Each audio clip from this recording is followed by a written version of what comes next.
माझ्या मामाच्या कुटुंबात मामी सुषमा आणि माझे मामा राजेश राहतात. त्यांची नेहा नावाची 19 वर्षाची मुलगी आहे, जी सध्या 12वीत शिकत आहे. मामा सुमारे 55 वर्षाचे असून लेडीज टेलरचे दुकान चालवतात, तर मामी 50 वर्षाच्या आसपास असून त्या मामांना दुकानात मदत करतात. मी अमोल, वय 23 वर्ष, मूळचा उत्तर प्रदेशातील मोदीनगरचा असून सध्या येथे शिकत एका कंपनीत नोकरी करतो. मामा मामी दोघेही दुकानात व्यस्त असतात, म्हणून घरकामासाठी पार्वती नावाची 40 वर्षाची कामवाली बाई ठेवली आहे. आमचे कुटुंब अगदी साधारण असले तरी कधी कधी असाधारण गोष्टी घडतात. एके दिवशी माझी मामी सकाळी उठली तेव्हा त्या म्हणाल्या की त्यांच्या खांद्यात दुखत आहे. तो शनिवारचा दिवस होता. बहिणीला शाळेत जायचं होतं आणि मामांना दुकानात जायचं होतं. माझी त्या दिवशी सुट्टी होती, म्हणून मी घरीच थांबणार होतो. सकाळी 10च्या सुमारास आमची कामवाली बाई आली. ती वयाने 40च्या आसपास आहे. तिने झाडू आणि भांडी वगैरे काम केलं तेव्हा मामी तिला म्हणाल्या की माझ्या कमरेला दुखत आहे, जाण्याआधी माझ्या कमरेची मालिश कर. मी माझ्या खोलीवर गेलो होतो. काही वेळाने मी ड्रॉइंग रूम मध्ये चार्जर घ्यायला आलो. खोली खाली रिकामी होती, तिथेही चार्जर नव्हता. मला वाटलं की कदाचित दुसऱ्या खोलीत असेल. मी दुसऱ्या खोलीत गेलो. खोलीत पूर्णपणे प्रवेश करण्याआधी मला मामीच्या तोंडातून हे शब्द ऐकू आले, पार्वती, जरा माझ्या पाठीवर हे हात मार, खूप दुखत आहे.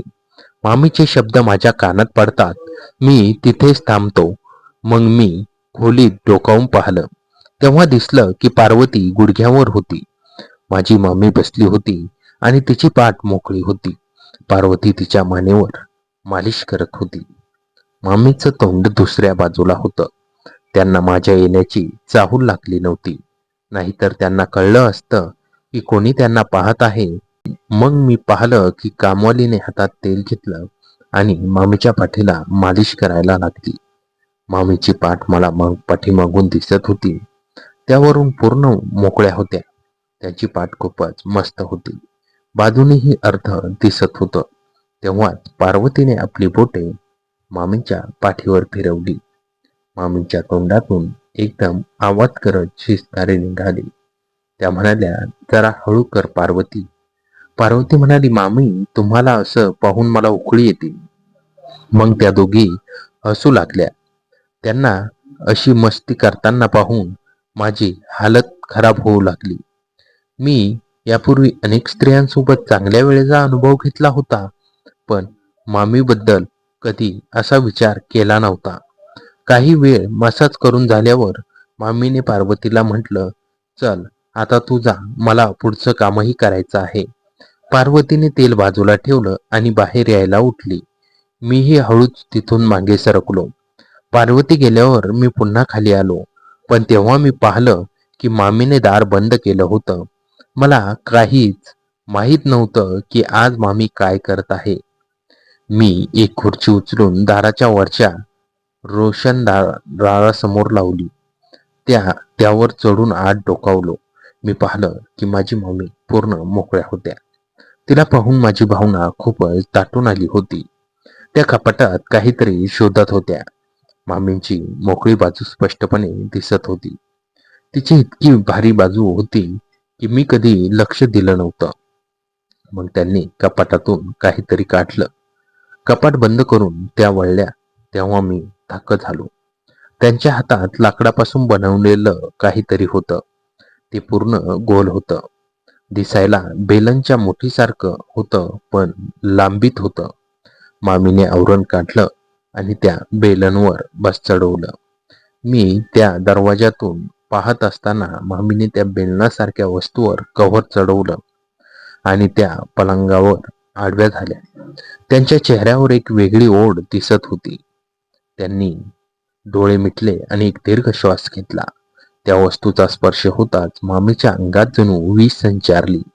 त्यांच्या तोंडातून पुन्हा एकदा तो शिस्कारीचा आवाज आला, जो पार्वती मसाज करत असताना येत होता.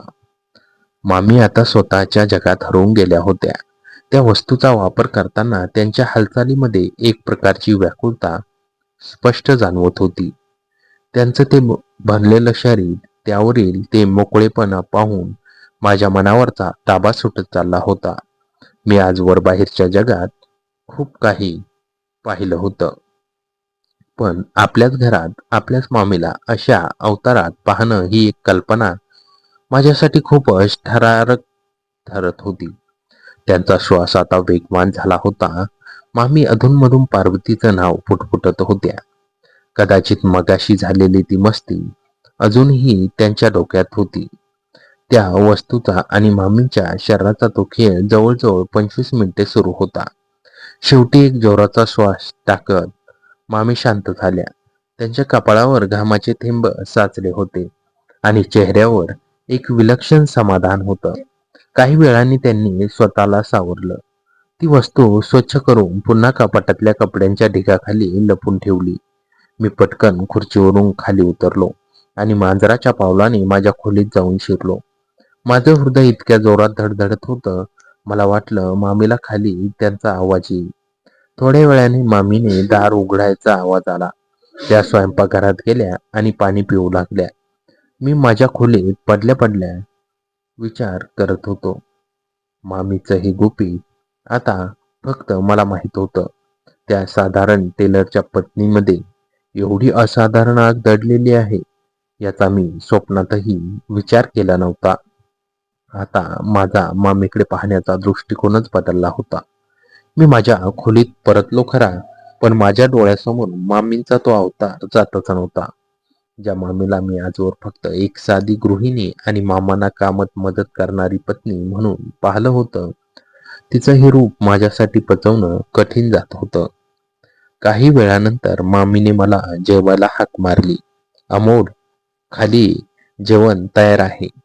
त्यांचा आवाज नेहमीसारखा शांत होता. जणू काही झालंच नाही. मी सावध पावलांनी खाली गेलो. मामी डायनिंग टेबलवर ताट वाढत होत्या. मगाशी पाहिलेली ती असाधारण मामी आणि आता समोर उभी असलेली साधारण मामी यात जमीन आसमानचा फरक होता. जेवताना माझं लक्ष सारखं मामीच्या हाताकडे आणि त्यांच्या देहबोलीकडे जात होतं. त्यांच्या कपाळावर अजूनही हलका घामाचा ओलावा होता. मी मुद्दाम विचारलं, मामी, कंबरदुखी कशी आहे आता? पार्वतीने नीट मालिश केली का? माझा प्रश्न ऐकताच मामी क्षणभर थांबल्या. त्यांच्या चेहऱ्यावर एक सूक्ष्म बदल झाला, जो कदाचित फक्त मला जाणवला. त्या किंचित हसल्या आणि म्हणाल्या, हो रे, तिने हात लावला आणि थोडं तेल चोळलं तर बरं वाटतंय आता, पण अजून थोडा जडपणा आहे. मामी असं म्हणत असताना त्यांनी पदर नीट केला, पण मला त्यांच्या डोळ्यात एक वेगळी चमक दिसली. मला राहवलं नाही. मी म्हणालो, मामी, तुला जर जास्त त्रास होत असेल तर मी पण थोडी मदत करू शकतो का? माझं हे वाक्य ऐकून मामीने थेट माझ्या डोळ्यात पाहिलं. त्या नजरेत एक प्रकारची समज होती. कदाचित मला काहीतरी कळलं आहे. त्या काहीच बोलल्या नाही, फक्त एक गूढ स्मितहास्य केलं. दुपारची वेळ होती. घर शांत होतं आणि त्या शांततेत आम्हा दोघांमधील हे गुपित एक वेगळीच उष्णता निर्माण करत होतं. जेवण झाल्यावर मामी किचनमध्ये गेली आणि मी पुन्हा माझ्या खोलीत आलो. पण थोड्याच वेळात मामी माझ्या खोलीच्या दारात येऊन उभी राहिली. तिने दरवाजा आतून कडी लावून बंद केला. माझं हृदय आता घशाशी आलं होतं. ती जवळ आली आणि हळू आवाजात म्हणाली, मोल, तू मगाशी वरून सगळं पाहत होतास ना? मामीने विचारलेला तो प्रश्न ऐकून माझ्या तोंडात शब्दच फुटेना. मला वाटलं आता मामी मला जोरात ओरडणार किंवा रागवणार, पण त्यांच्या आवाजात राग नव्हता, उलट एक वेगळी थरथर होती. मी अडखळत म्हणालो, ते मामी, मी चादर शोधायला आलो होतो. मामी हळूच चालत माझ्या जवळ आली. तिने तिचा हात माझ्या खांद्यावर ठेवला. तिचा हात अजूनही तेलकट होता आणि त्यातून त्या मालिश तेलाचा सुवास येत होता. ती म्हणाली, अमोल, लपू नकोस. मला तुझी सावली दिसली होती, पण तू मध्येच का थांबलास? तुला जे पाहायचं होतं ते पूर्ण पाहिलंस ना? मामींचं हे रूप बघून मी अवाक झालो. तिने हळूच पदर सैल केला. मगाशी पार्वतीने केलेली मालिश आणि त्यानंतर मामीने स्वतः सोबत खेळलेला तो खेळ यामुळे तिच्यावर एक वेगळीच लाडी चढली होती. ती म्हणाली, तुझ्या मामांचं आता वय झालं आहे, त्यांना या गोष्टीत रस उरला नाहीये. पण माझ्या शरीराची आग शांत व्हायला तयार नाही. मामीने माझा हात धरला आणि हळूच कमरेकडे नेला. मगाशी पार्वतीने फक्त सुरुवात केली होती, पण तिला घाई होती. तू मगाशी विचारत होतास ना की मी मदत करू का? मग आता करून दाखव मदत. तिच्या त्या शब्दांनी माझ्या मनातली भीती पूर्णपणे संपली आणि त्याची जागा एका वेगळ्याच भावनेने घेतली. मी मामीच्या जवळ गेलो. तिची ऊब मला जाणवत होती. मामीने माझे डोळे पाहिले आणि ती पुन्हा एकदा मगासारखी हसली. पण यावेळी हसू एका साध्या मामीचं नव्हतं, तर एका स्त्रीचं होतं, जिच्या इच्छा अनेक वर्षापासून दडपल्या गेल्या होत्या. बाहेर दुपार तापली होती आणि घरात आम्ही दोघं एका अशा प्रवासाला सुरुवात करणार होतो, ज्याची कल्पना मी कधीही केली नव्हती. मामीने कपाटाकडे इशारा केला आणि म्हणाली, ते लाकडी बेलन बघितलंस ना? आता मला त्याची गरज नाही, कारण आज माझा भाचा घरी आहे. मामीने जेव्हा म्हटलं की आता मला त्या लाकडी बेलनची गरज नाही, तेव्हा माझ्या मनातली उरली सुरली भीतीही जळून खाक झाली होती.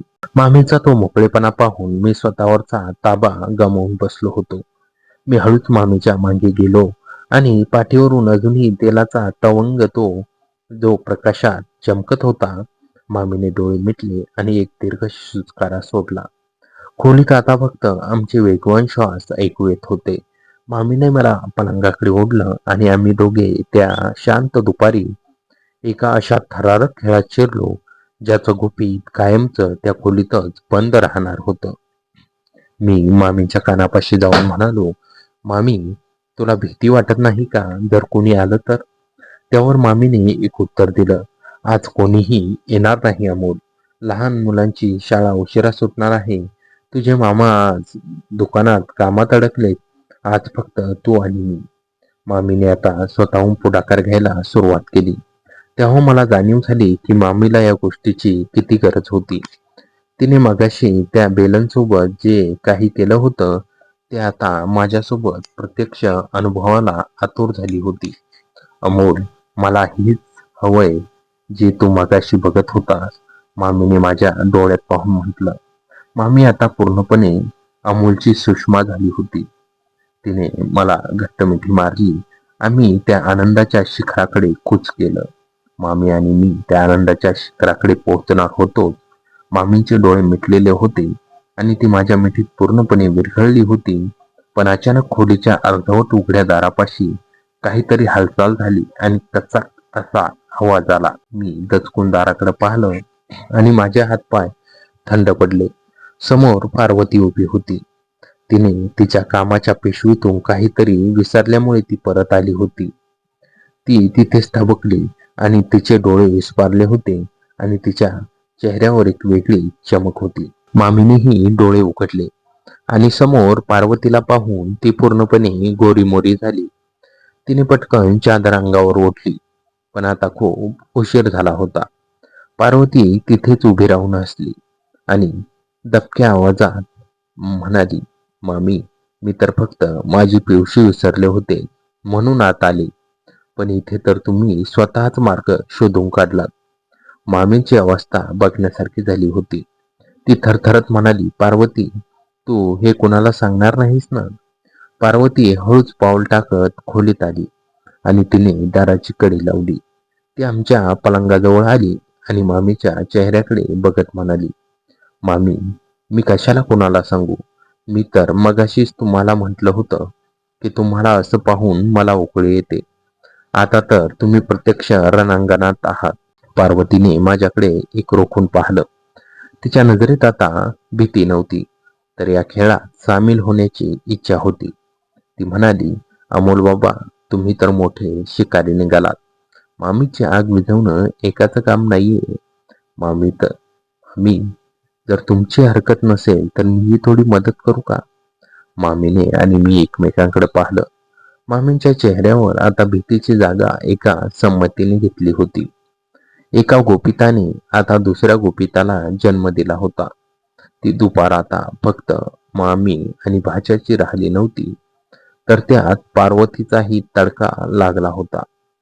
पार्वती माझ्याकडे बघून मिश्किलपणे हसली आणि म्हणाली, काय अमोल बाबा, नुसतं बघतच राहणार की मला पण थोडा या सुखाचा वाटा देणार?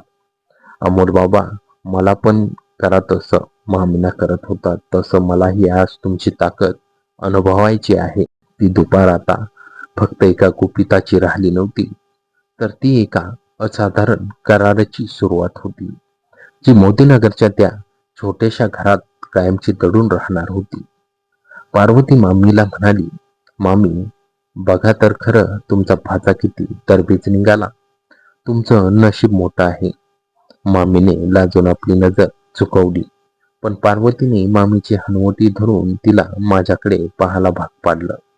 मामी म्हणाली, पार्वती, तू आज मला माझ्याच भाच्यासमोर मोकळं केलंस, पण आता मला त्याची पर्वा नाही.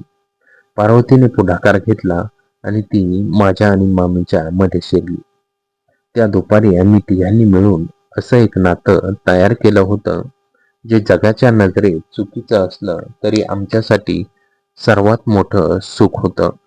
आम्ही तिघेही त्या खेळात इतके दंग होतो की बाहेर काय चाललंय याचं भानच राहिलं नव्हतं.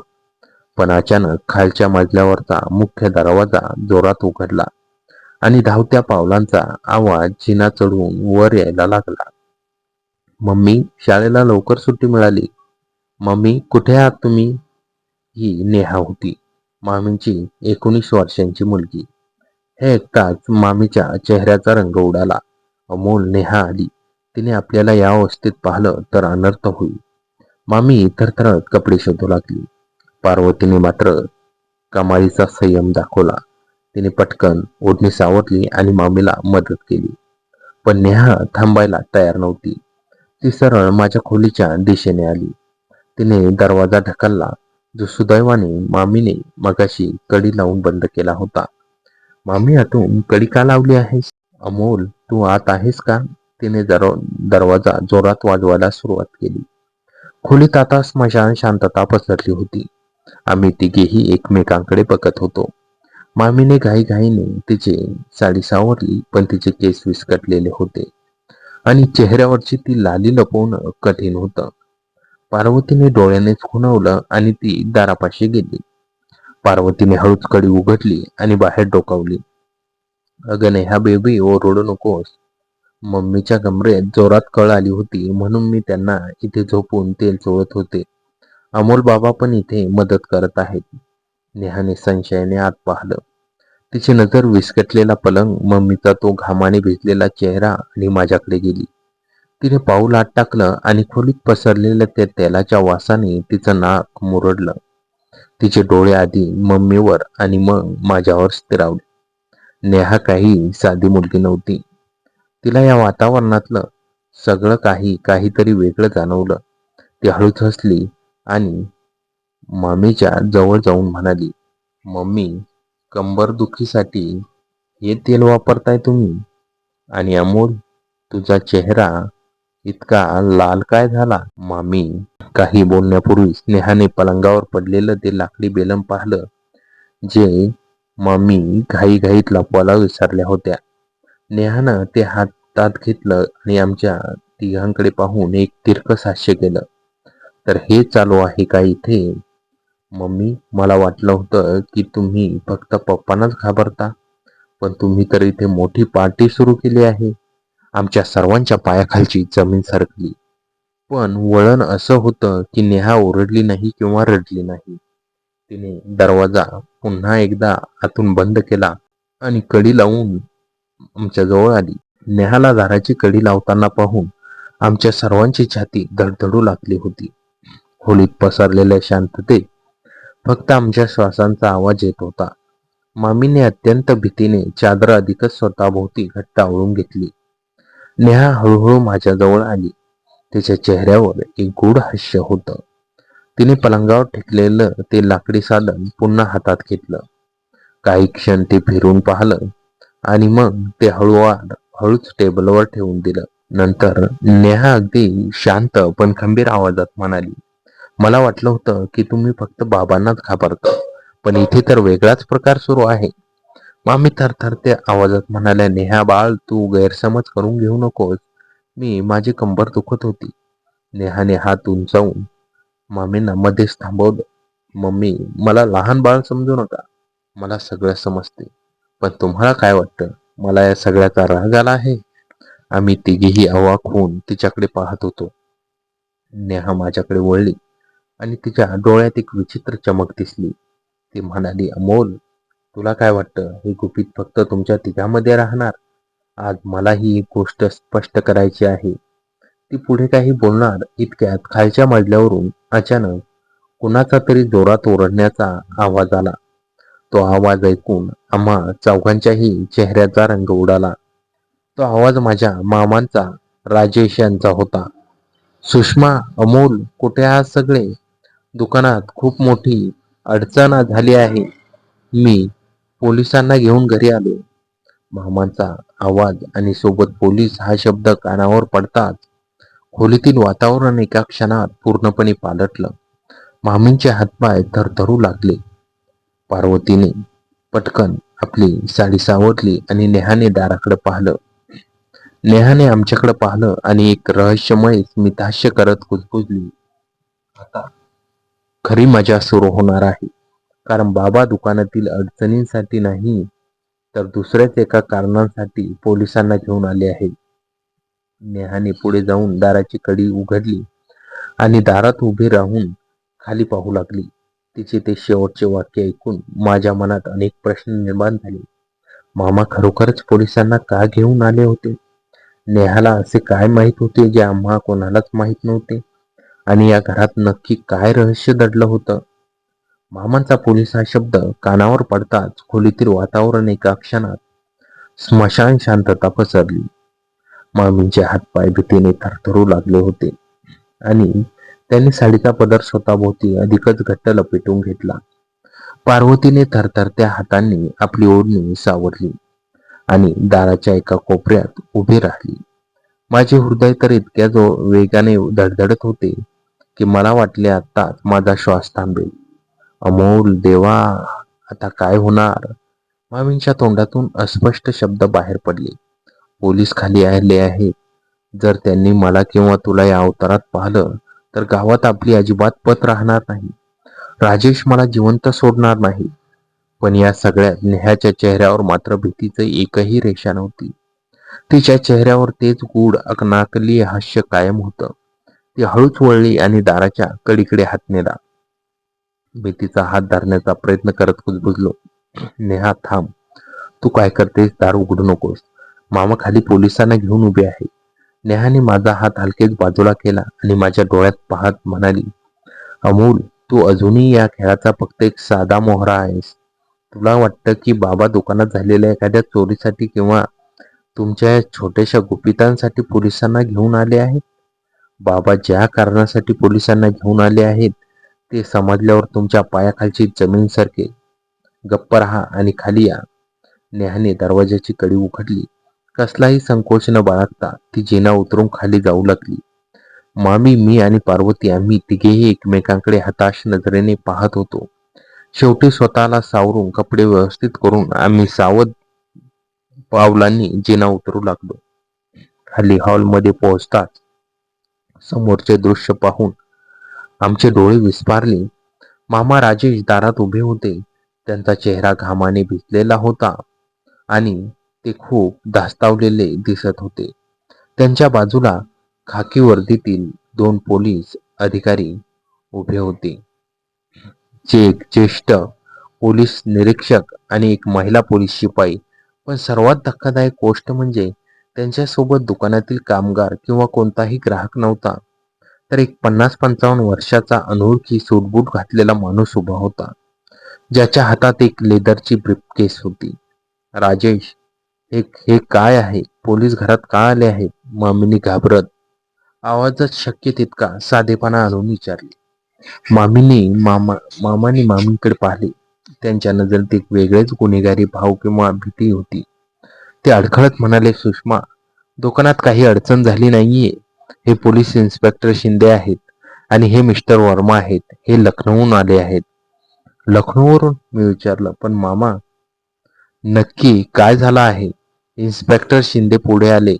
त्यांनी आपल्या मिशावरून हात फिरवला आणि गंभीर आवाजात म्हणाले, तुम्ही अमोल ना? आणि या सुषमादेवी? हो साहेब, मी उत्तर दिले. आम्ही इथे एका अत्यंत गंभीर गुन्ह्याच्या तपासणीसाठी आलो आहोत.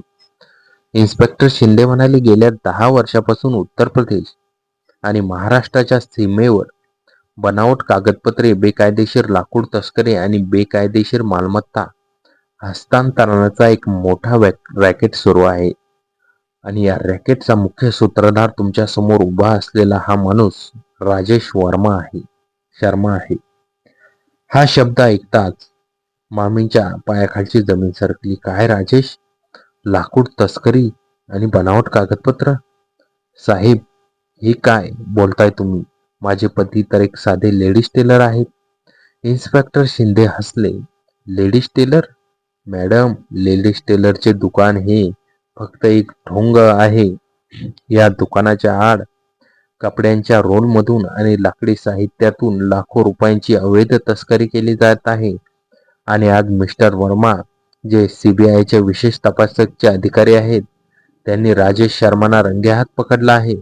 मामींनी धक्का बसल्यासारखं मामाकडे पाहिलं.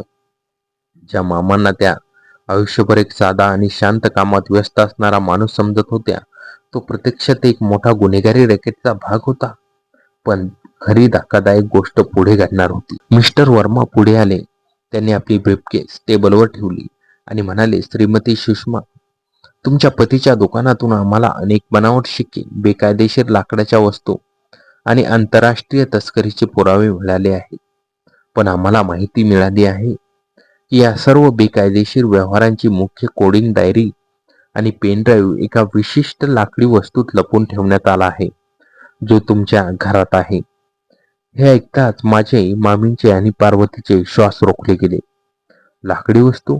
मामीच्या तोंडातून भीतीपोटी शब्द बाहेर पडले. हो, मिस्टर वर्मा म्हणाले, एक पूर्ण गोल बेलनच्या आकाराची लाकडी वस्तू, जी आतून पोकळ आहे. त्या वस्तूत अतिशय मौल्यवान असा पेनड्राईव्ह आणि कायदेशीर खात्यांची माहिती लपवलेली आहे. राजेश शर्मा यांनी चौकशीत कबूल केला आहे की त्यांनी ती वस्तू घरात कपाटात लपवून ठेवली आहे. माझ्या डोळ्यासमोर तो प्रसंग फिरू लागला. काही वेळापूर्वी मामी कपाटातून तेच लाकड बेलनं काढत होत्या, त्यावर आवरण चढवत होत्या त्यांनी आणि त्याचा वापर करत होत्या. मामींना वाटत होतं ते फक्त स्वतःचं शमावण्याचं साधन आहे, पण प्रत्यक्षात ते मामांच्या बेकायदेशीर कारभाराचं मुख्य केंद्र होतं. मामींचा चेहरा पूर्णपणे पांढरा पडला होता. त्या पार्वतीकडे आणि माझ्याकडे पाहत होत्या. त्यांच्या मनात विचार आला असेल, जर पोलिसांना कळाले की मी त्या लाकडी वस्तूचा कशासाठी वापर करत होते, तर माझे काय होईल? सुषमा, मामा राजेश खाली मान खालून म्हणाले, मला माफ कर, मी तुम्हाला काहीच सांगितलं नव्हतं. ते लाकडी बेलन ते कपाटातल्या कपड्यांखाली आहे. ते पोलिसांच्या हवाली कर, नाहीतर ते संपूर्ण घर झाडून टाकतील. मामी थरथरू लागल्या.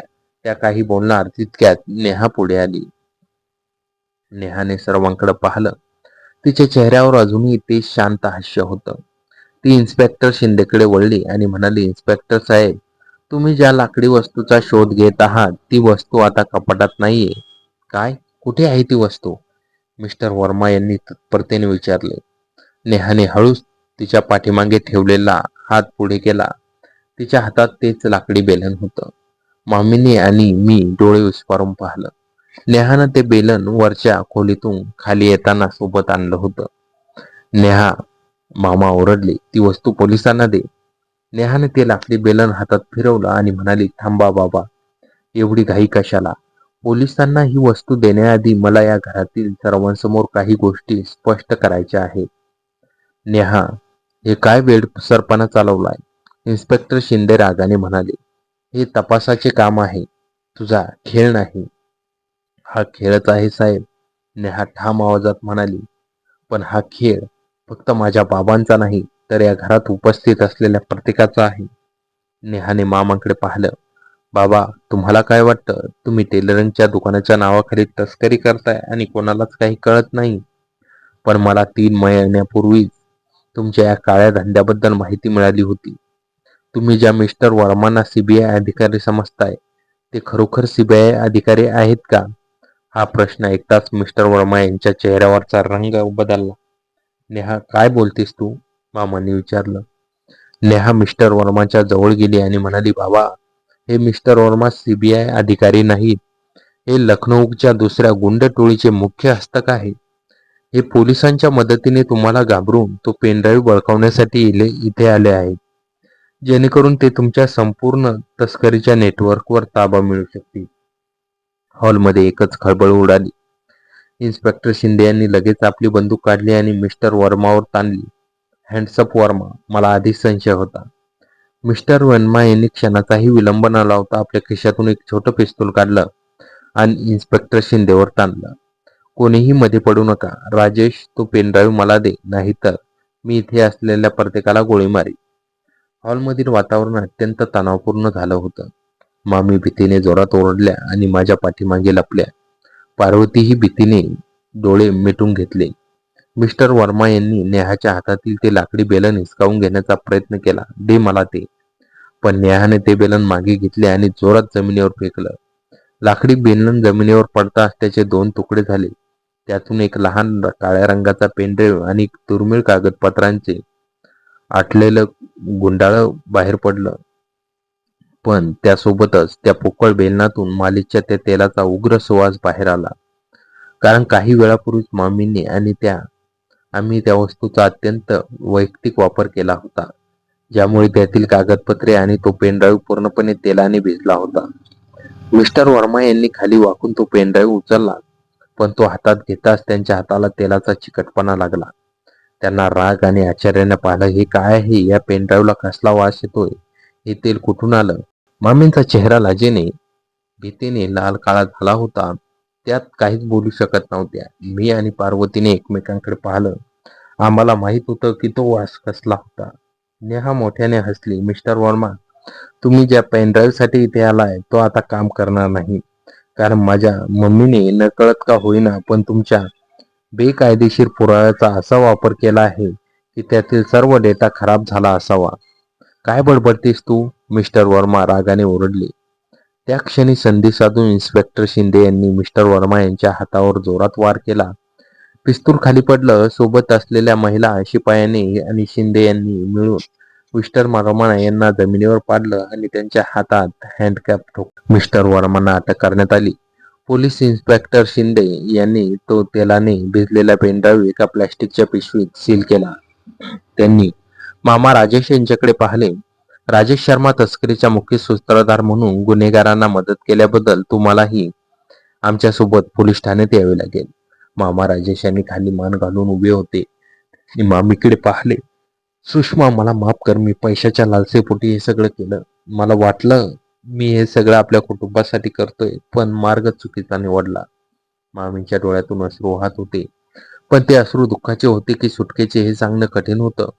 ज्या पतीसोबत त्या 50 वर्षाच्या वयापर्यंत राहिल्या, त्यांनी कधीच मानसिक किंवा शारीरिक समाधान दिलं नव्हतं. उलट तो एका काळ्या धंद्यात गुंतलेला निघाला होता.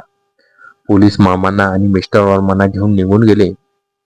घर पुन्हा एकदा शांत झालं होतं, पण ही शांतता भयानक होती. हॉलमध्ये फक्त 4 जण उरले होते. मामी सुषमा, मी, अमोल, कामवाली बाई पार्वती आणि 19 वर्षाची नेहा. पोलीस निघून गेल्यानंतर पार्वतीने हळूच विचारले, मामी, मी आता जाऊ का? घरात खूप काम उरले आहेत. नेहाने पार्वतीकडे पाहिलं आणि दाराकडे जाऊन दार कडी लावून बंद केलं. कोणीही कुठे जाणार नाही, नेहा खंबीर आवाजात म्हणाली. मामीने अश्रू पुसत विचारले, नेहा, आता काय उरलं आहे? तुझे बाबा पोलिसांच्या ताब्यात गेले आहेत. समाजात आपली पत उरली आहे. काय पत उरली आहे? आणि तू तू वरच्या खोलीत काय पाहिलंस? नेहा चालत आली आणि ती सोफ्यावर बसली. तिने आमच्या तिघांकडे पाहिले. मामी, नेहा म्हणाली, बाबा जेलमध्ये गेले. एका अर्थी चांगलंच झालं. ते कधीच तुमचे नव्हते. त्यांनी तुम्हाला कधीच सुख दिलं नाही, ना प्रेम दिलं. तुम्ही आयुष्यभर एका साध्या गृहिणीसारख्या घटत राहिल्या. तर बाबा बाहेर काळे धंदे करत राहिले. मग नेहाने माझ्याकडे पाहिले. अमोल, तू जेव्हा या घरात आलास तेव्हा मला वाटलं होतं की तू फक्त शिकायला आणि नोकरी करायला आला आहेस. पण आज वरच्या खोलीत मी जे दृश्य पाहिलं ते पाहून मला समजलं की या घरातली प्रत्येकाची एक वेगळीच गरज आहे. मी खाली मान घालून बसलो. नेहा, मला माफ कर, माझ्याकडून चूक झाली. मामी दुःखात होत्या आणि मी स्वतःवरचा ताबा गमावला. नेहा हसली. अमोल, तू माफी का मागतोस? मी तुला ओरडणार नाहीये. खरं तर आज मलाही घरातील एक नवीन रूप पाहायला मिळालं. नेहा पार्वतीकडे वळली. पार्वती मावशी, तुम्ही फक्त घरकाम करायला येत नव्हता, तर घरातील एकाकीपणा दूर करायला येत होता, बरोबर ना? पार्वती लाजत म्हणाली, नेहा बेबी, मी तर फक्त मामींना मदत करत होते. मला माहित आहे, नेहा म्हणाली. आज बाबांच्या जाण्याने आपल्या डोक्यातील एक मोठे संकट टळले आहे. तो तस्करीचा पेनड्राईव्ह खराब झाला, त्यामुळे पोलीस फक्त बाबांच्या दुकानातील व्यवहारांची चौकशी करतील. आपल्या घरापर्यंत काही येणार नाही. पण आता या घरात राहणाऱ्या आपण चौघांची काय? मामीने आश्चर्याने विचारले, तुला काय म्हणायचं आहे नेहा? तेव्हा नेहा उभी राहिली. ती माझ्याजवळ आली आणि तिने माझा हात हातात घेतला. मम्मी, नेहा म्हणाली, बाबा आता कधीच परत येणार नाहीत, पण हे घर, आपले जीवन अजून बाकी आहे. तुम्हाला आजवर जे सुख मिळालं नाही ते अमोलने तुम्हाला दिलं आणि पार्वतीने तुम्हाला साथ दिली. आता या घरात कोणतेही नियम उरलेले नाहीत, कोणतेही सामाजिक बंधन उरलेलं नाही. नेहाने माझ्या डोळ्यात पाहिलं. तिची नजर अतिशय मोहक आणि स्पष्ट होती. अमोल, तू आजवर मम्मीची आणि पार्वतीची काळजी घेतलीस, पण आता या घरात मी सुद्धा आहे. मला सुद्धा समजते की आयुष्यात काय हवे असते. मामींनी आणि पार्वतीने एकमेकींकडे पाहिले. मामीच्या चेहऱ्यावरील भीतीची जागा आता एक वेगळ्याच समाधानाने आणि संमतीने घेतली होती. नेहा, मामी हळूच बोलल्या, तू नक्की काय विचार करतेस? नेहा मामींच्या गळ्यात हात टाकला आणि म्हणाली, मम्मी, आता हे घर फक्त आपलं आहे. बाहेरील जगाला वाटू दे की टेलर राजेश शर्मा जेलमध्ये गेले म्हणून त्यांचे कुटुंब दुःखात आहे. पण या चार भिंतीच्या आत आपण आपले एक वेगळीच जग तयार करू. एक असे जग जिथे कोणतेही गुपिते असणार नाही, कोणतेही दडपण असणार नाही. नेहाने माझा दुसरा हात धरला आणि मला पलंगाकडे ओढले. मोदीनगरच्या त्या छोट्याशा घरात दुपारचा सूर्य हळूहळू मावळत होता. बाहेरच्या जगासाठी ते घर एका मोठ्या संकटातून जात होतं, पण आतल्या जगात मामी सुषमा, भाचा अमोल, कामवाली पार्वती आणि मी मुलगी नेहा या चौघांनी मिळून एक नवीन, असाधारण आणि मुक्त प्रवासाची सुरुवात केली होती. एक असा प्रवास ज्याची गुपिते त्या चार भिंतीच्या आत कायमची दडलेली राहणार होती. तर मित्रांनो, कथा कशी वाटली कमेंटमध्ये नक्की कळवा आणि चॅनलवर नवीन असाल तर आता सबस्क्राईब करा. धन्यवाद.